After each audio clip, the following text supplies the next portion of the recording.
Today's our topic is constructor in inheritance. See, already you are familiar with constructors and you are familiar with inheritance. So already మీకు constructor అంటే ఏంటో తెలుసు, inheritance అంటే ఏంటో తెలుసు. ఈరోజు ఈ రెండు కాన్సెప్ట్స్ని మిక్స్ చేసి చూద్దాం. So observe the first example. ఇక్కడ ఫస్ట్ ఎగ్జాంపుల్ చూడండి. I think already you know this first example. మనం ప్రీవియస్ క్లాసెస్లో మాట్లాడుకున్న ఎగ్జాంపుల్ ఇది. So there is a class A అనేది ఒకటి తీసుకున్నాం, క్లాస్ బి అనేది ఒకటి తీసుకున్నాం. The class B is inherited from A. Class B అనేది మనకి ఎక్కడి నుంచి ఇన్హెరిట్ చేస్తున్నాం, ఏ నుంచి ఇన్హెరిట్ చేస్తున్నాం. That means the class A is the parent class and the class B is the child class. ఇంతవరకు ఓకే కదా. ఏ అనేది పేరెంట్ క్లాస్ అవుతుంది, బి అనేది చైల్డ్ క్లాస్ అవుతుంది. In the parent class we have a constructor. Parent క్లాస్లో మనం constructor అనేది రాస్తున్నాం, underscore init. But in the child class there is no constructor. Child క్లాస్లో అయితే మనం ఎలాంటి కన్స్ట్రక్టర్ రాయలేదు. So parent class is having the constructor, but the child class don't have any constructor. If you create a object for child class, మీరు child క్లాస్కి ఒక ఆబ్జెక్ట్ని create చేశారనుకోండి, it will check is there any constructor in the child class. Child క్లాస్లో ఏమైనా constructor ఉందా అని చెప్పి వెతుకుతుంది. So is there any constructor in the child class? No, there is no constructor in the child class. If the child class don't have any constructor, then it will call the parent constructor. Child క్లాస్లో constructor లేకపోతే అప్పుడు అది వెళ్ళి ఏం చేస్తుందండి, పేరెంట్లో ఉన్నటువంటి కన్స్ట్రక్టర్ని call చేస్తుంది. సో ఇక్కడ చూడండి, మనం ఈ ప్రోగ్రామ్ని రన్ చేస్తే ఏం జరుగుతుంది, ఇక్కడ మనం క్లాస్ బికి ఆబ్జెక్ట్ని క్రియేట్ చేస్తున్నాం, బట్ అది వెళ్ళి ఏం చేస్తుందండి, క్లాస్ ఏలో ఉన్న కన్స్ట్రక్టర్ని ఎగ్జిక్యూట్ చేస్తుంది, అంటే పేరెంట్లో ఉన్న కన్స్ట్రక్టర్ని ఎగ్జిక్యూట్ చేస్తుంది. మనకి అవుట్పుట్ ఏం ప్రింట్ అవుతుందంటే it is class A constructor అని చెప్పి మనకి అవుట్పుట్ అనేది ప్రింట్ అవుతుంది. చూద్దాం. సో ప్రోగ్రామ్ని ఎగ్జిక్యూట్ చేశాను. బాటంలో మీరు అవుట్పుట్ చూడొచ్చు, క్లాస్ ఏ. మీకు కామెంట్ కూడా ఇక్కడ ఇచ్చాను చూడండి. So it calls the class A constructor. Why? Because there is no constructor in the class B. Class బిలో మనకి కన్స్ట్రక్టర్ అంటూ ఏం లేదు కాబట్టి సో అది పేరెంట్లో ఉన్నటువంటి కన్స్ట్రక్టర్ని కాల్ చేసుకుంది. ఈ ఎగ్జాంపుల్లో మనం యూజ్ చేస్తున్న ఇన్హెరిటెన్స్ ఏంటండి, it is a single inheritance. ఎందుకంటే దీన్ని సింగిల్ ఇన్హెరిటెన్స్ అంటున్నాం. There is only one parent and one child. So that's why it is called as a single inheritance. ఈ ఎగ్జాంపుల్ ఆల్రెడీ మనకు తెలిసిందే. ఇంకొంచెం డెప్త్గా వెళ్దాం. So observe the second example. ఒకసారి సెకండ్ ఎగ్జాంపుల్ అబ్జర్వ్ చేయండి. సో క్లాస్ ఏ తీసుకున్నాను, class ఏలో కన్స్ట్రక్టర్ ఉంది. అదేవిధంగా క్లాస్ బి తీసుకున్నాను, class B is inherited from A. Class B అనేది మనకి ఏ నుంచి ఇన్హెరిట్ అవుతుంది. ఇక్కడ ఏ అనేది పేరెంట్ క్లాస్, బి అనేది చైల్డ్ క్లాస్. సో పేరెంట్లో కన్స్ట్రక్టర్ ఉంది. In the same way child క్లాస్లో కూడా మనకి కన్స్ట్రక్టర్ ఉంది. చైల్డ్ క్లాస్లో కూడా కన్స్ట్రక్టర్ ఉంది.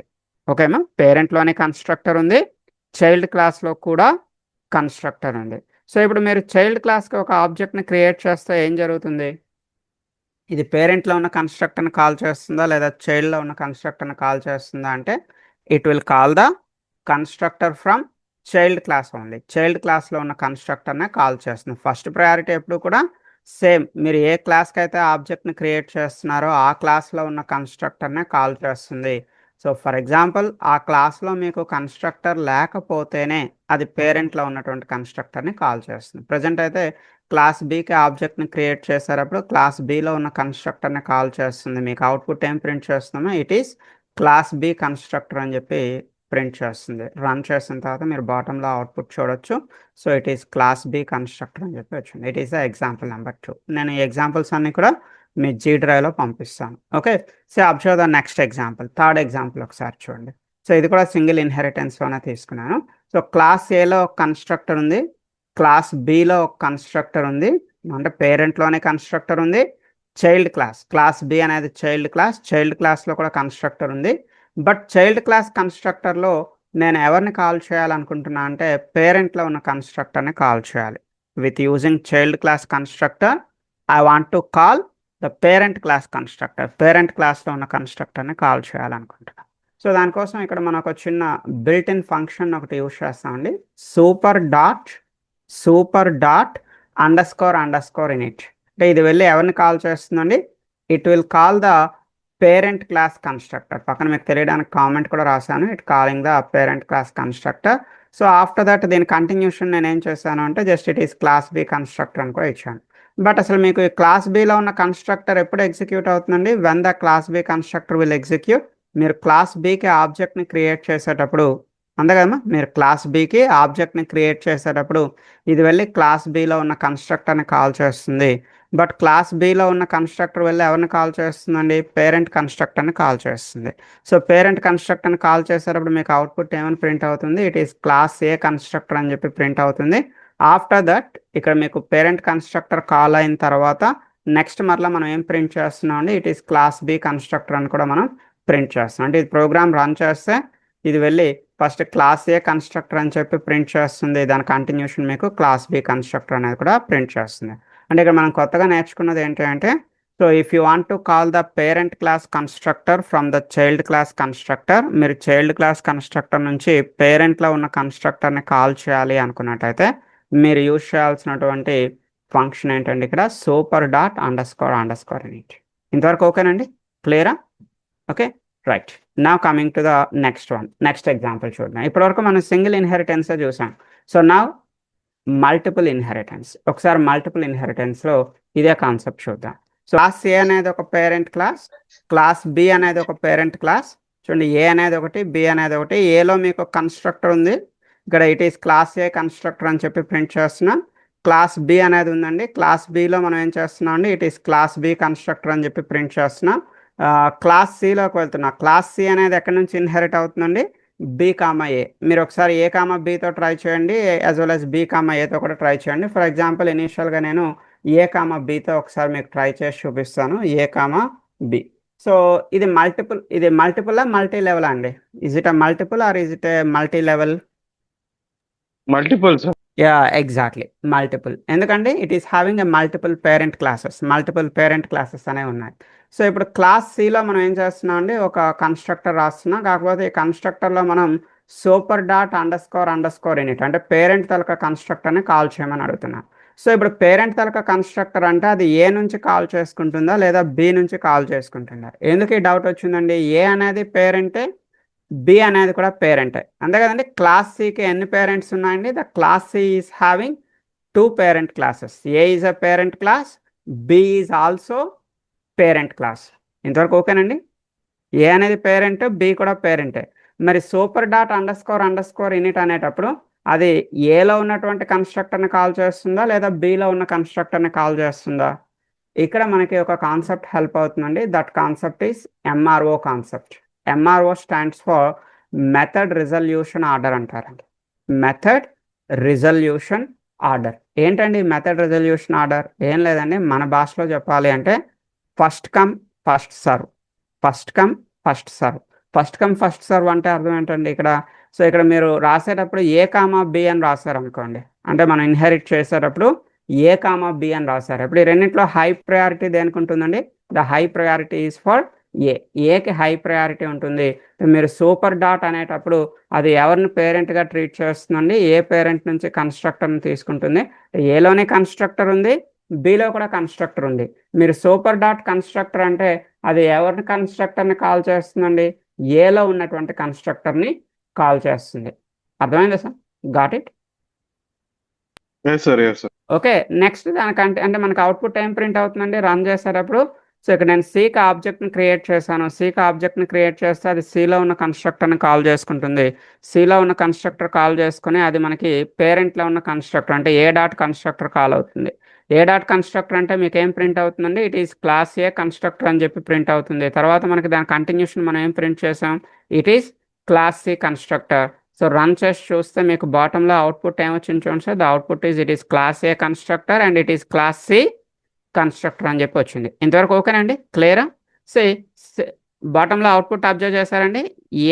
ఏ తర్వాత మీకు ఏం ప్రింట్ అయింది? సి. ఇక్కడ ఏలో ఉన్న కన్స్ట్రక్టర్ ఎందుకు కాల్ అయిందండి? ఇక్కడ సూపర్ డాట్ అనేటప్పుడు అది ఫస్ట్ కమ్ ఫస్ట్ సర్వ్. ఏ పేరెంట్ అయితే ఫస్ట్ మనకి ఇక్కడ డిస్ప్లే అయిందో ఆ పేరెంట్ నుంచి కన్స్ట్రక్టర్ని తీసుకుంటుంది. సేమ్ ఎగ్జాంపుల్ నేను ఎలా ట్రై చేస్తున్నానంటే ఏ కామా బి కాకుండా బి కామా ఏతో ఒకసారి ట్రై చేస్తున్నాను.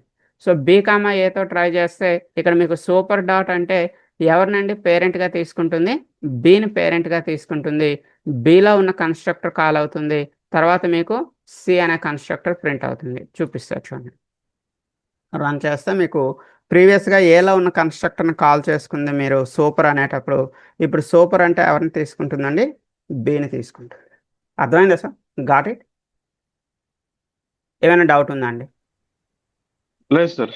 రైట్. సో దీన్ని ఏమంటున్నామండి, this concept is called as a MRO concept, method resolution order concept అని పిలుస్తా ఉన్నాం. అయితే దీన్ని బేస్ చేసుకొని మనం ఇంకొక చిన్న కాన్సెప్ట్ ఒకటి ట్రై చేయాలంటే, నేను ఎంఆర్ఓని బేస్ చేసుకొని ఇంకొక చిన్న కాన్సెప్ట్, క్లాస్ ఏ అనేది ఒకటి తీసుకున్నాను, క్లాస్ బి అనేది ఒకటి తీసుకున్నాను. లోపల నేను కన్స్ట్రక్టర్స్ ఏం తీసుకోలేదండి, జస్ట్ M1 అనే ఒక మెథడ్ తీసుకున్నాను. క్లాస్ ఏలో M1 మెథడ్ ఉంది, క్లాస్ బిలో కూడా సేమ్ నేమ్తోనే మెథడ్ ఉందండి. క్లాస్ ఏలో M1 ఉంది, క్లాస్ బిలో కూడా M1 ఉంది. లోపల మనం ఏం ప్రింట్ చేస్తున్నాం అండి, it is a method from class A అని చెప్పి రాస్తున్నాను. ఇక్కడ ఏం రాస్తున్నాను అండి, it is a method from class B అని చెప్పి రాస్తున్నాను. Now coming to the class C, C అనేది ఎక్కడి నుంచి ఇన్హెరిట్ అవుతుందండి, C is inherited from A comma B. C is inherited from A comma B. ఇది కూడా మనకి మల్టిపుల్ ఇన్హెరిటెన్సే కదండి. So one class is inherited from multiple parent classes. Multiple parent classes నుంచి మనకు సి అనేది ఇన్హెరిట్ అయింది. ఇక్కడ సిలో మనం M2 అనే ఒక మెథడ్ రాసాం. ఓకే, బాగానే ఉంది. సో ఇప్పుడు క్లాస్ సికి ఒక ఆబ్జెక్ట్ని క్రియేట్ చేయండి. క్లాస్ సికి క్రియేట్ చేసేటటువంటి ఆబ్జెక్ట్తో మనం ఎవరిని కాల్ చేస్తున్నాం, M1ని కాల్ చేస్తున్నాం. M1 అనేది సిలో ఉందా అండి? Is that C is having a M1 method? No, M1 is not a part of the class C. M1 అనేది ఎక్కడ ఉందండి, M1 is a part of class A and M1 is a part of class B. M1 అనేది మీకు class ఏలో ఉంది, class below ఉంది. మరి ఇక్కడ మనం M1 అంటే అది ఎక్కడి నుంచి M1 తీసుకుంటుందండి, అంటే క్లాస్ ఏ నుంచి M1 తీసుకుంటుందా, లేదా క్లాస్ బి నుంచి M1 తీసుకుంటుందా? వై, బికాజ్ ఏలోనే M1 అనే మెథడ్ ఉంది, బిలో కూడా M1 అనే మెథడ్ ఉంది. ఏ అనేది పేరెంటే, బి అనేది కూడా పేరెంటే. సో ఇప్పుడు మీరు క్లాస్ సికి ఆబ్జెక్ట్ని క్రియేట్ చేసి ఆ ఆబ్జెక్ట్తో మీరు M1 కాల్ చేస్తే అది ఏలో ఉన్న M1 తీసుకుంటుందా, బిలో ఉన్న M1 తీసుకుంటుందా అంటే again based on the MRO. మరలా మనకి ఎంఆర్ఓ కాన్సెప్ట్ని బేస్ చేసుకొని, అంటే మెథడ్ రిజల్యూషన్ ఆర్డర్ అనే కాన్సెప్ట్ని బేస్ చేసుకొని first come first serve. So ఇక్కడ ఈ రెండింటిలో మనకి ఏది ఫస్ట్ కనిపిస్తుంది, ఏ అనేది ఫస్ట్ కనిపిస్తుంది. సో ఏలో ఉండేటటువంటి M1నే తీసుకుంటుంది. రన్ చేసి చూపిస్తారు చూడండి, మీకు అవుట్పుట్ ఏం కనిపిస్తుంది అంటే ఏ మెథడ్ ఫ్రమ్ క్లాస్ ఏ. అదే మీరు ఇన్హెరిట్ చేసేటప్పుడు ఏ కామా బి అని కాకుండా మీరు ఇక్కడ బి కామా ఏ అని ఇచ్చారనుకోండి, బి కామా ఏ. సో ఒకసారి రన్ చేసి చూద్దాం. సో రన్ చేసి చూస్తే ఇప్పుడు అది మీకు బి నుంచి మెథడ్ని తీసుకుంటుంది. అర్థమైందండి ఎంఆర్ఓ అనే కాన్సెప్ట్, మెథడ్ రిజల్యూషన్ ఆర్డర్ అనే కాన్సెప్ట్. సో ఇంతవరకు మీకు ఓకేనా, లేదా ఈ ఎగ్జాంపుల్స్లో మీకు ఏమైనా డౌట్ ఉందా అండి? లేదు సార్. క్లియర్ కదండి కాన్సెప్ట్?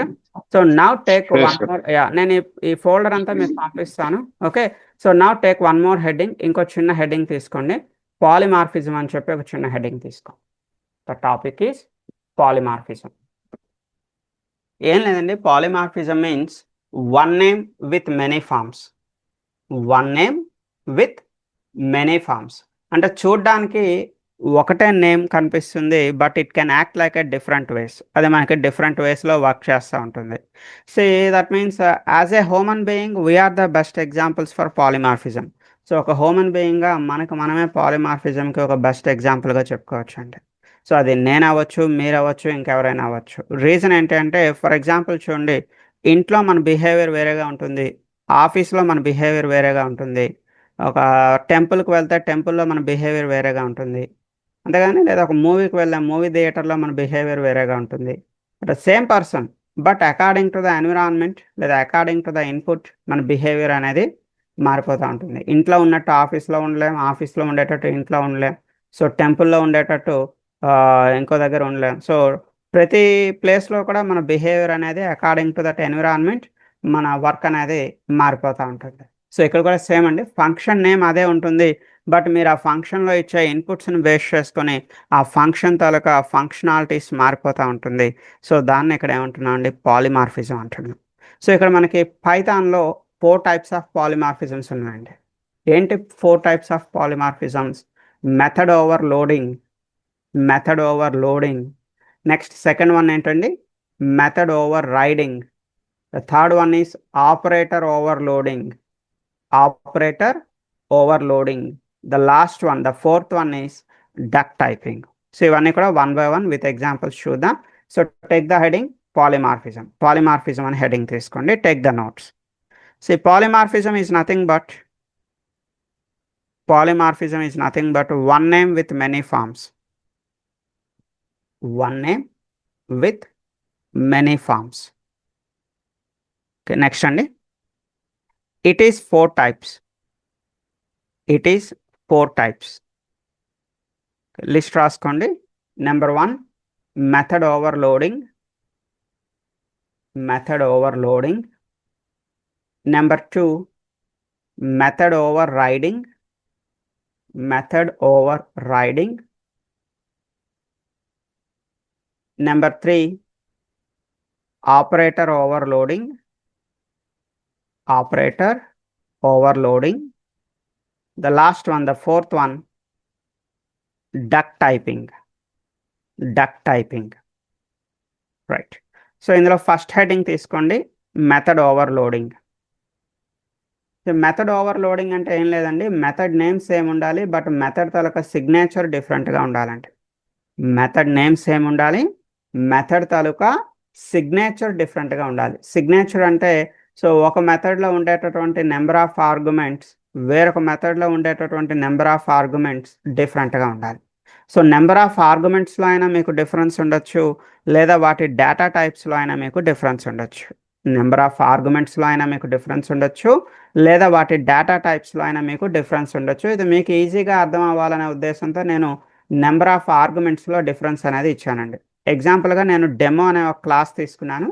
డెమో అనే క్లాస్లో 2 మెథడ్స్ తీసుకున్నానండి విత్ సేమ్ నేమ్. మీ ఇష్టం, మెథడ్కి ఏదైనా నేమ్ తీసుకోండి. ఎగ్జాంపుల్గా ఇక్కడ యాడ్ అనే ఒక మెథడ్ తీసుకున్నాను. సెకండ్ మెథడ్ కూడా సేమ్ నేమ్, యాడ్ అనే మెథడ్ తీసుకున్నాను. First method name is add, second method name is also add. But first మెథడ్లో మనం ఎన్ని పారామీటర్స్ ఇచ్చాను చూడండి, 2 parameters, A comma B. Second మెథడ్లో A comma B comma C. First మెథడ్లో మీరు 2 పారామీటర్స్ ఇస్తే సెకండ్ మెథడ్లో ఎన్ని ఇస్తున్నారు చూడండి, ఇక్కడ 3 parameters, A comma B comma C. మనకు అవుట్పుట్ ఏం కావాలండి, ఫస్ట్ మెథడ్లో మనకి అవుట్పుట్ ఏ ప్లస్ బి, సెకండ్ మెథడ్లో అవుట్పుట్ ఏంటండి ఏ ప్లస్ బి ప్లస్ సి. నేను ఈ 2 మెథడ్స్ని కాల్ చేయాలనుకుంటున్నాను.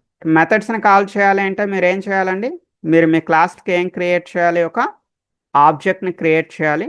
You can give any object name. ఎగ్జాంపుల్గా నేను OBJ1 అని ఒక ఆబ్జెక్ట్ క్రియేట్ చేశాను. So with using that OBJ1 so మనం మన యాడ్ అనే మెథడ్ని కాల్ చేస్తున్నాం. సో మన దగ్గర 2 యాడ్ మెథడ్స్ ఉన్నాయి కదండి, 2 యాడ్ మెథడ్స్ని కాల్ చేస్తున్నాను. ఫస్ట్ యాడ్ మెథడ్ని కాల్ చేసేటప్పుడు నేను 2 ఇన్పుట్స్ ఇచ్చానండి. ఇన్సైడ్ ద మెథడ్ లోపల మనం ఎన్ని ఇన్పుట్స్ ఇచ్చాం, 2 ఇన్పుట్స్. మీరు 2 ఇన్పుట్స్ ఇస్తే ఈ 2 మెథడ్స్లో మీకు ఏ మెథడ్ కాల్ అవుతుందండి, ఫస్ట్ మెథడ్ కాల్ అవుతుందా, సెకండ్ మెథడ్ కాల్ అవుతుందా? మీరు 2 ఇన్పుట్స్ ఇచ్చేటప్పుడు, సో 2 ఇన్పుట్స్ ఇచ్చేటప్పుడు మీకు ఫస్ట్ మెథడ్ కాల్ అవుతుందా లేదా సెకండ్ మెథడ్ కాల్ అవుతుందా? సో 2 ఇన్పుట్స్ ఇస్తే it will call the first method only. ఎందుకంటే ఫస్ట్ మెథడ్లో మనకి పారామీటర్స్ ఏమున్నాయి, ఏ కామా బి ఉంది కదా. సో మీ ఫస్ట్ ఇన్పుట్ అనేది ఏలోకి వెళ్తుంది, సెకండ్ ఇన్పుట్ అనేది ఎక్కడికి వెళ్తుంది, బిలోకి వెళ్తుంది. సేమ్ అదే యాడ్ మెథడ్ని మనం 3 ఇన్పుట్స్తో కాల్ చేసాం అనుకోండి. ప్రీవియస్గా మనం 2 ఇన్పుట్స్ ఇచ్చామండి, ఇప్పుడు ఎన్ని ఇన్పుట్స్ ఇస్తున్నాం, 3 ఇన్పుట్స్ ఇస్తున్నాం. మీరు 3 ఇన్పుట్స్ ఇచ్చేటప్పుడు ఇప్పుడు ఈ రెండింటిలో మీకు ఏది కాల్ అవుతుందండి, ఫస్ట్ మెథడ్ కాల్ అవుతుందా, సెకండ్ మెథడ్ కాల్ అవుతుందా అంటే it should call the second method, రెండో మెథడ్ కాల్ అవుతుంది. ఎందుకు, సెకండ్ మెథడ్లో మనం ఏ కామా బి కామా సి అని ఇచ్చాం. సో ఈ 10 అనేది ఏలోకి వెళ్తుంది, 20 అనేది బిలోకి వెళ్తుంది, 30 అనేది సిలోకి వెళ్తుంది. సరే ఇంతవరకు ఓకేనండి, అర్థమైందమ్మా? మీరు 2 ఇన్పుట్స్ ఇస్తే ఫస్ట్ మెథడ్ కాల్ అవుతుంది, మీరు ఇక్కడ 3 ఇన్పుట్స్ ఇస్తే మీకు ఏం కాల్ అవుతుందండి, సెకండ్ మెథడ్ కాల్ అవుతుంది. So till this are you okay or any doubt? ఇంతవరకు మీకు ఓకేనండి? ఏమైనా డౌట్ ఉందా? లేదు సార్. క్లియర్ కదా? అయితే ఈ Yes, sir. ప్రోగ్రామ్ని రన్ చేస్తే జావాలో ఈ ప్రోగ్రామ్ మీరు రాసిన పనిచేస్తుంది, .NETలో రాసిన పనిచేస్తుంది, C++లో రాసిన పనిచేస్తుంది, బట్ పైథాన్లో ఈ ప్రోగ్రామ్ మీకు పనిచేయదండి. రీజన్ ఏంటి, దానికి సొల్యూషన్ ఏంటి, రెండు చెప్తాను. సో ప్రోగ్రాంలో అయితే ఎలాంటి తప్పు లేదండి, the program is 100% good. Program అంతా కూడా పర్ఫెక్ట్. ఇదే ప్రోగ్రామ్ మీకు C++లోని, జావాలోని, .NETలోని పనిచేస్తుంది, బట్ పైథాన్లో పనిచేయదు. ఎందుకు పనిచేయదో చెప్తాను. ఫస్ట్ రన్ చేసి చూద్దాం. రన్ చేస్తే ఇట్ విల్ రైజ్ ఎర్రర్. ఇది ఒక ఎర్రర్ రైజ్ చేస్తుందండి. ఏంటండి ఎర్రర్? డెమో.యాడ్ అంటే మీరు ఏదైతే డెమో అనే క్లాస్లో ఏదైతే యాడ్ అనే మెథడ్ కాల్ చేశారో, missing 1 required positional argument C. C తాలూకు వాల్యూ మిస్ అయింది అంటుందండి. ఎక్కడండి ఏ లైన్లో ప్రాబ్లం వచ్చింది? మనకి ఏ లైన్ అనేది ఎలా తెలుస్తుంది? ఎర్రర్ని కొంచెం పైకి స్క్రోల్ చేయండి. ఇలా కొంచెం మీరు పైకి స్క్రోల్ చేస్తే you can see the line number. ఏ లైన్లో ప్రాబ్లం అనేది మీకు కనిపిస్తుంది. ఏ లైన్లో అండి ప్రాబ్లం అని చెప్తుంది? లైన్ నెంబర్ 11లో ప్రాబ్లం ఉంది అని చెప్తుందండి. So observe the line number 11. Line number 11 observe చేయండి. ఇది మనకి line number 11. You can see ఇక్కడ మనకి నెంబర్స్ కనిపిస్తున్నాయి. లైన్ నెంబర్ 11లో ఏం మిస్ అయిందని చెప్తుందండి? లైన్ నెంబర్ 11లో మీకు సి వాల్యూ మిస్ అయింది అని చెప్తుందండి. The C value is missing in the line number 11. But ఒకసారి చూడండి, లైన్ నెంబర్ 11లో మనం 2 ఇన్పుట్స్ ఇచ్చాం. మన కాన్సెప్ట్ ఏంటండి? 2 ఇన్పుట్స్ ఇచ్చేటప్పుడు ఫస్ట్ ఇన్పుట్ అనేది ఏలోకి వెళ్ళాలి, సెకండ్ ఇన్పుట్ అనేది బిలోకి వెళ్ళాలి. But why it is saying like the C value is missing?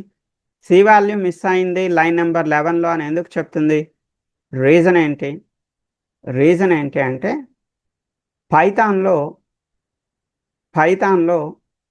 If you write 2 or more methods with a same name, మీరు 2 కానీ అంతకన్నా ఎక్కువ మెథడ్స్ సేమ్ నేమ్తో రాసేటైతే the recent definition will be permanent. మీరు రీసెంట్గా ఏదైతే అంటే ఈ రెండింటిలో ఏది రీసెంట్ అవుతుందండి?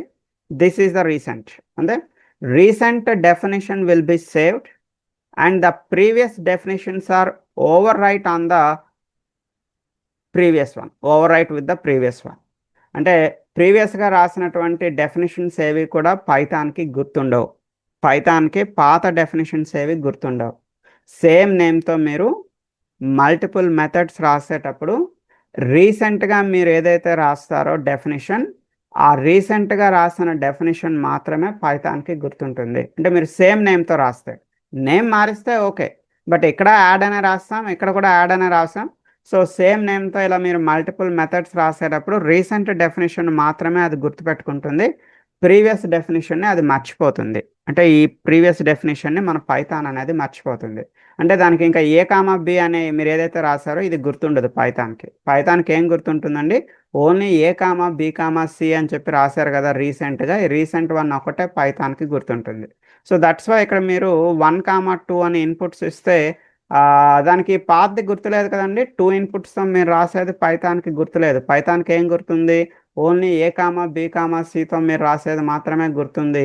సో మిమ్మల్ని ఏం అడుగుతుందంటే లైన్ నెంబర్ 11లో మీరు 2 ఇన్పుట్సే ఇచ్చారు, బట్ సి వాల్యూ ఇవ్వడం మీరు మర్చిపోయారు అని మనకు చెప్తుందండి. మరి ఈ ప్రాబ్లంకి సొల్యూషన్ ఏంటి అంటే ఇండైరెక్ట్గా కాదు, directly Python don't have the concept of method overloading. Method overloading అనే కాన్సెప్ట్ పైథాన్లో లేదు. C++లో ఉంటుంది, జావాలో ఉంటుంది, .NETలో ఉంటుంది, బట్ పైథాన్లో మాత్రం మీకు మెథడ్ ఓవర్లోడింగ్ అనే కాన్సెప్ట్ లేదండి. అంటే మెథడ్ నేమ్ సేమ్ ఇచ్చి మెథడ్ సిగ్నేచర్ డిఫరెంట్గా ఇస్తే పైథాన్ యాక్సెప్ట్ చేస్తుందా అంటే no, Python is not accepting method overloading. whatever the recent definition you are writing with the same name, so only that can be recognized by the Python. The previous definitions not recognized by your Python. ఇంతవరకు clear అండి? అర్థమైందా problem ఏంటి అనేది?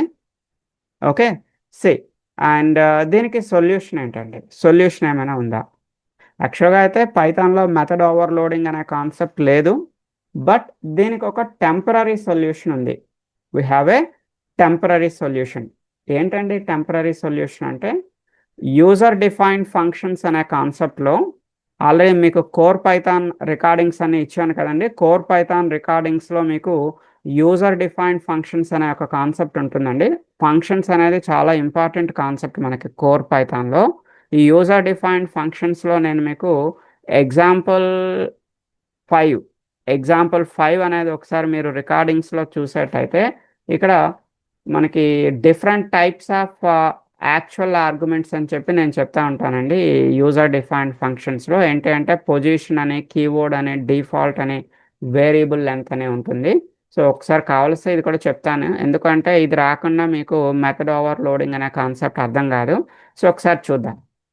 ఏంటంటే ఒకసారి మన user defined ఫంక్షన్స్లోకి వెళ్తే ఇది ఫంక్షన్ డెఫినిషన్, ఇది ఫంక్షన్ కాలింగ్, ఫంక్షన్ డెఫినేషన్లో మీరు ఏవైతే వేరియబుల్స్ని ఇస్తారో ఫంక్షన్ డెఫినేషన్లో మీరు ఏవైతే వేరియబుల్స్ని పాస్ చేస్తారో వీటిని పారామీటర్స్ అని పిలుస్తూ ఉంటాం. అంటే ఏ కామా బీని ఏమని పిలుస్తామో పారామీటర్స్ అని పిలుస్తూ ఉంటాం. అయితే ఈ పారామీటర్స్ని కొంతమంది ఫార్మల్ ఆర్గ్యుమెంట్స్ అని కూడా పిలుస్తూ ఉంటారు. ఈ పారామీటర్స్ని కొంతమంది ఏమని పిలుస్తారు? ఫార్మల్ ఆర్గ్యుమెంట్స్ అని పిలుస్తూ ఉంటారు. అండ్ ఫంక్షన్ కాలింగ్ టైంలో మీరు ఏవైతే ఇన్పుట్స్ ఇస్తారో ఆ ఇన్పుట్స్ని మనం ఆర్గ్యుమెంట్స్ అని పిలుస్తూ ఉంటాం. ఆ ఆర్గ్యుమెంట్స్నే యాక్చువల్ ఆర్గ్యుమెంట్స్ అని కూడా పిలుస్తూ ఉంటారు. Actual arguments. అయితే ఈ యాక్చువల్ ఆర్గ్యుమెంట్స్ అనేవి 4 టైప్స్ అండి. పైథాన్లో మనకి ఈ యాక్చువల్ ఆర్గ్యుమెంట్స్ అనేవి ఎన్ని కేటగిరీస్ అండి? 4 కేటగిరీస్. ఏంటండి 4 కేటగిరీస్ ఆఫ్ యాక్చువల్ ఆర్గ్యుమెంట్స్ అంటే position, keyword, default, variable length. ఇందులో పొజిషన్ అంటే ఏంటండి? ఈ ఎగ్జాంపుల్ ఏదైతే ఇక్కడ మీరు చూస్తున్నారో this is a example for position. ఎందుకంటే దీన్ని పొజిషన్ అని పిలుస్తున్నారు? ఇక్కడ డైరెక్ట్గా మనం 2 ఇన్పుట్స్ ఇస్తున్నాం. సమ్ 5, 6 అని డైరెక్ట్గా మనం 2 ఇన్పుట్స్ ఇస్తున్నాం. Based on the position automatically the first value will be assigned to the A, automatically the second value will be assigned to the B. ఇక్కడ మనం ఏమి ఏ కాలన్ అని బి కాలన్ అని మనం ఏం రాయట్లేదండి, తనంతట అదే తీసుకుంటుంది. జస్ట్ మీరు ఇక్కడ 2 నెంబర్స్ ఇచ్చారు, సో తనంతట అదే ఫస్ట్ నెంబర్ని ఏకి అసైన్ చేసుకుంటుంది, సెకండ్ నెంబర్ని బికి అసైన్ చేసుకుంటుంది according to the position base చేసుకొని. మరి కీవర్డ్ అంటే అర్థం ఏంటండి? కీవర్డ్ అంటే మీరు ఈ ఫంక్షన్ని కాల్ చేసేటప్పుడు wantedly you need to give A equal to and B equal to. అంటే ఏ వాల్యూని బి వాల్యూని ఫోర్స్బుల్గా మీరు A equal to B equal to అని చెప్పి పాస్ చేస్తే దాన్ని ఏమంటారంటే that is called as a keyword అంటారండి. కీవర్డ్ బేస్డ్ యాక్చువల్ ఆర్గ్యుమెంట్స్ అంటాం. మరి డిఫాల్ట్ అంటే అర్థం ఏంటండి? సో డిఫాల్ట్ మీన్స్ ఫంక్షన్ని డిఫైన్ చేసేటప్పుడు you can give a default value to the A, you can give a default value to the B. మీరు ఏకి ఒక డిఫాల్ట్ వాల్యూ ఇవ్వచ్చు, బికి ఒక డిఫాల్ట్ వాల్యూ ఇవ్వచ్చు, లేదా రెండింటిలో ఏ ఒక్కదానికైనా మీరు డిఫాల్ట్ వాల్యూ ఇవ్వచ్చు, మీ ఇష్టం. ఫర్ ఎగ్జాంపుల్ చూడండి, ఇక్కడ నెక్స్ట్ ఎగ్జాంపుల్ నేను ఫంక్షన్ని డిఫైన్ చేసేటప్పుడు ఏకి ఎలాంటి డిఫాల్ట్ వాల్యూ ఇవ్వలేదు, బట్ బికి మాత్రం నేను ఒక డిఫాల్ట్ వాల్యూ ఇచ్చాను at the time of defining the function. So మీరు ఫంక్షన్ని కాల్ చేసేటప్పుడు if you want to give the A value and B value, okay, you can give the value for A and value for B. అలా కాకుండా if you give only single value, మీరు only ఒక value మాత్రమే ఇచ్చారు, ఆ value వెళ్ళి దేనికి assign అవుతుందండి? ఏకి అసైన్ అవుతుంది. But here I'm not giving any value for the బికి నేను ఎలాంటి వాల్యూ ఇవ్వలేదు. So if you didn't give any value for the B, ఇక్కడ మీరు బికి ఎలాంటి వాల్యూ ఇవ్వకపోతే అప్పుడు అది ఏ వాల్యూ తీసుకుంటుందండి? It will take the default value. అంటే మీరు ఆ పర్టికులర్ పారామీటర్కి వాల్యూ ఏమి ఇవ్వకపోతే at the time of function calling టైంలో మీరు దానికి ఎలాంటి వాల్యూ ఇవ్వకపోతే అప్పుడు అదేం తీసుకుంటుందండి? ఈ డిఫాల్ట్ వాల్యూని తీసుకుంటుంది. చూడండి, రన్ చేసేటప్పుడు నేను 1, 2 అని ఇస్తే మనకు అవుట్పుట్ ఏమొచ్చిందండి? 3 అనే అవుట్పుట్ వచ్చింది. అంటే మీరు ఏకి వాల్యూ ఇవ్వచ్చు, బికి వాల్యూ ఇవ్వచ్చు. లేదా మీరు ఒక సింగిల్ వాల్యూ ఇస్తే అది ఏకి అసైన్ అవుతుంది, బికి వాల్యూ ఏం లేదు కాబట్టి అది ఏం తీసుకుంటుందండి? 10 అనేది తీసుకుంటుంది. ఈ 5 + 10 అంటే మీకు అవుట్పుట్ ఏమొచ్చింది? 15. దీన్ని ఏమంటున్నామండి? So this is called as a default అంటామండి, డిఫాల్ట్. ఓకే, బట్ ఇప్పుడు ఈరోజు మనకు కావాల్సింది ఏంటంటే వేరియబుల్ లెంత్. ఈ వేరియబుల్ లెంత్ అనే కాన్సెప్ట్ ఏదైతే ఉందో, అంటే యూజర్ డిఫైన్డ్ ఫంక్షన్స్లో ఈ వేరియబుల్ లెంత్ అనే కాన్సెప్ట్ ఏదైతే ఉందో, this is the alternate concept for the method overloading. పైథాన్లో మెథడ్ ఓవర్లోడింగ్ అనే కాన్సెప్ట్ లేదు కాబట్టి మెథడ్ ఓవర్లోడింగ్కి బదులుగా పైథాన్లో వాడు మనకి ఇచ్చిన కాన్సెప్ట్ ఏంటండి? ఈ వేరియబుల్ లెంత్ అనే ఒక కాన్సెప్ట్ని తీసుకొచ్చి మనకి ఇచ్చాడు వాడు. దేన్ని ఓవర్కమ్ చేయడం కోసం మెథడ్ ఓవర్లోడింగ్ అనే కాన్సెప్ట్ లేదు కాబట్టి దాన్ని ఓవర్కమ్ చేయడం కోసం ఈ వేరియబుల్ లెంత్ అనే కాన్సెప్ట్ని తీసుకొచ్చి ఇచ్చాడండి. ఏంటండి వేరియబుల్ లెంత్ అంటే? ఒకసారి ఇక్కడ చూపిస్తాను చూడండి. So you can take any function name ఏం తీసుకున్నా మీ ఇష్టం అండి. అది యాడ్ అని తీసుకుంటారా, సమ్ అని తీసుకుంటారా, that is your wish. User defined ఫంక్షనే కదా. ఇక్కడ నేను ఏ కామా బి అని ఇవ్వడానికి బదులుగా ఏమని ఇస్తున్నాను చూడండి, ఏ కామా స్టార్ బి అని ఇస్తున్నాను. ఏ కామా స్టార్ బి. అంటే ఈ స్టార్ బి ప్లేస్లో అది 0 ఆర్ మోర్ ఇన్పుట్స్ తీసుకుంటుంది. అంటే మీరు 0 ఇన్పుట్స్ ఇచ్చినా తీసుకుంటుంది, మోర్ ఇన్పుట్స్ ఎన్ని ఇన్పుట్స్ ఇచ్చినా తీసుకుంటుందండి. అంటే మీరు ఈ ఫంక్షన్ని కాల్ చేసేటప్పుడు చూడండి ఒకసారి బాటంలో నేను ఆ ఫంక్షన్ని ఒక 4 టైమ్స్ కాల్ చేశానండి, సమ్ అనే ఫంక్షన్ని. సో ఇక్కడ మీరు బాటం నుంచి ఒకసారి చూస్తే సమ్ అనే ఫంక్షన్లో ఓన్లీ సింగిల్ ఇన్పుట్ ఇచ్చాను. సింగిల్ ఇన్పుట్ ఇస్తే అది వెళ్ళి ఎక్కడ ఇన్సర్ట్ అవుతుందండి, ఇది వెళ్ళి మీకు ఏ అనే ప్లేస్లో ఇన్సర్ట్ అవుతుంది. మీరు 2 ఇన్పుట్స్ ఇచ్చారనుకోండి, మీరు 2 ఇన్పుట్స్ ఇస్తే ఫస్ట్ ఇన్పుట్ అనేది ఏలో ఇన్సర్ట్ అవుతుంది, సెకండ్ ఇన్పుట్ అనేది వెళ్ళి స్టార్ బి ప్లేస్లో మీకు ఇన్సర్ట్ అవుతుంది. మీరు ఇక్కడ 3 ఇన్పుట్స్ ఇచ్చారనుకోండి, 3 ఇన్పుట్స్ ఇస్తే ఫస్ట్ ఇన్పుట్ అనేది వెళ్ళి ఏలో ఇన్సర్ట్ అవుతుంది, తర్వాత 2 ఇన్పుట్స్ కూడా మీకు ఎక్కడ ఇన్సర్ట్ అవుతుందండి, స్టార్ బిలో ఇన్సర్ట్ అవుతుంది. సో ఇక్కడ మీరు ఒక 4 ఇన్పుట్స్ లేదా 5 ఇన్పుట్స్ ఇచ్చారనుకోండి, మీరు ఇచ్చే ఫస్ట్ ఇన్పుట్ ఏలోకి వెళ్తుంది, తర్వాత మీరు ఇచ్చే అన్ని ఇన్పుట్స్ కూడా మీకు ఎక్కడ ఇన్సర్ట్ అవుతుందండి, బిలో. అంటే B can accept 0 or more inputs. ఇక్కడ స్టార్ బి అనేది 0 ఇన్పుట్స్ అయినా తీసుకుంటుంది, లేదా మోర్ ఇన్పుట్స్ ఎన్ని ఇన్పుట్స్ ఇచ్చినా తీసుకుంటుంది. బట్ ఈ ప్రోగ్రామ్ మనం ఎలా రాస్తామండి, సో మనం ప్రీవియస్గా C equal to A plus B అని రాసేవాళ్ళం. మీరు ఫంక్షన్స్ యూజర్ డిఫైన్ ఫంక్షన్స్ చూసేటైతే మనం ఇంతకు ముందు ఏం రాసామండి, సమ్ ఏదో యాడ్ అనే ఒక ఫంక్షన్ తీసుకొని ఏ కామా బి అయితే C equal to A plus B print C అని రాసేవాళ్ళం. బట్ ఇప్పుడు C equal to A plus B అని రాయడానికి కుదరదండి. ఎందుకు కుదరదు అంటే ఇక్కడ బి అనేది సింగిల్ కాదు, ఇప్పుడు మనం బిని స్టార్ బి రూపంలో తీసుకుంటున్నాం. స్టార్ బి అంటే అర్థం ఏంటంటే the star is accepting multiple values. అంటే బిలో మీకు సింగిల్ వాల్యూ కాదు, మల్టిపుల్ వాల్యూస్ ఉన్నాయి. మరి ఏం చేద్దాం అంటే C equal to A plus B అని తీసుకోవడానికి బదులుగా ఒక చిన్న చేంజ్ చేస్తున్నాను. ఇక్కడ చూడండి, ఇక్కడ C equal to A plus B అని తీసుకోవడానికి బదులుగా సి ఈక్వల్ టు ఏ అని తీసుకున్నాను. అంటే ప్లస్ బి తీసుకోలేదండి, only C equal to A అని తీసుకున్నాను.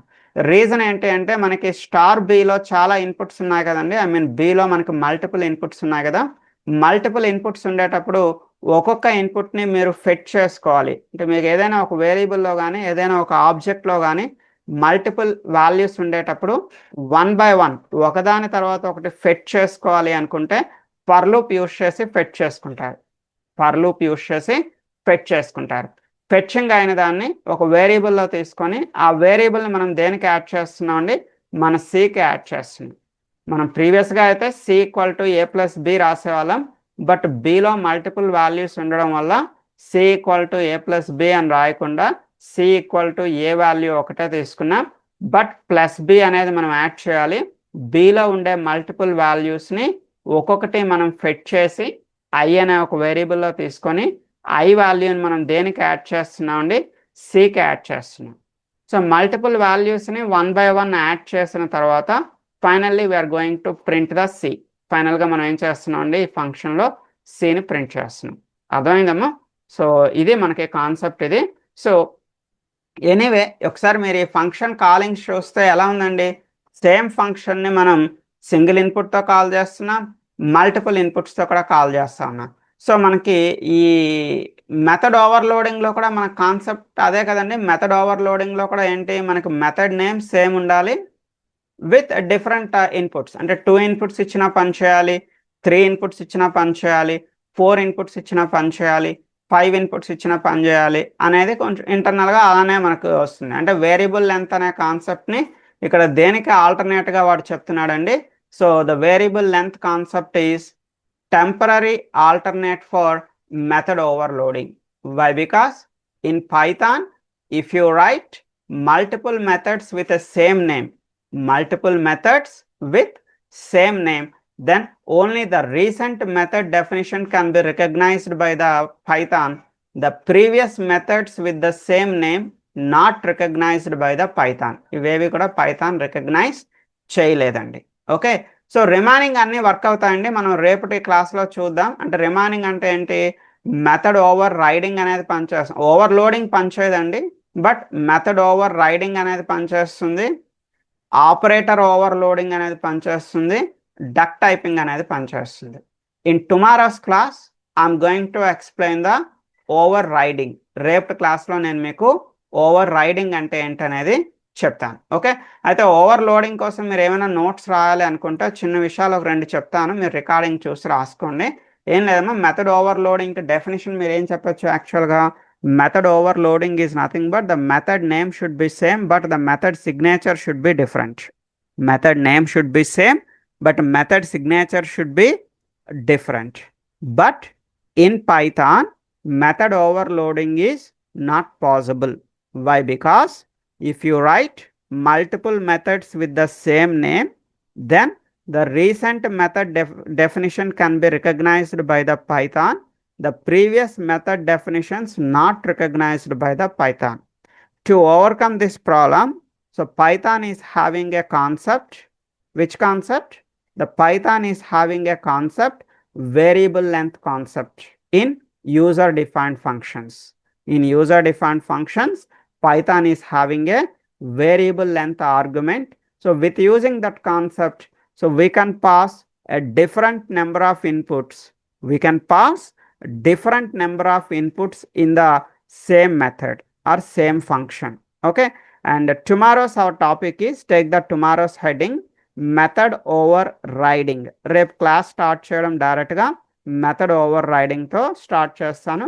పాలిమార్ఫిజంలో ఉన్న రిమైనింగ్ టాపిక్స్ అన్ని కూడా మనం రేపు కంప్లీట్ చేసుకుందాం. Okay, see you on tomorrow at same time. Okay, sir. Bye.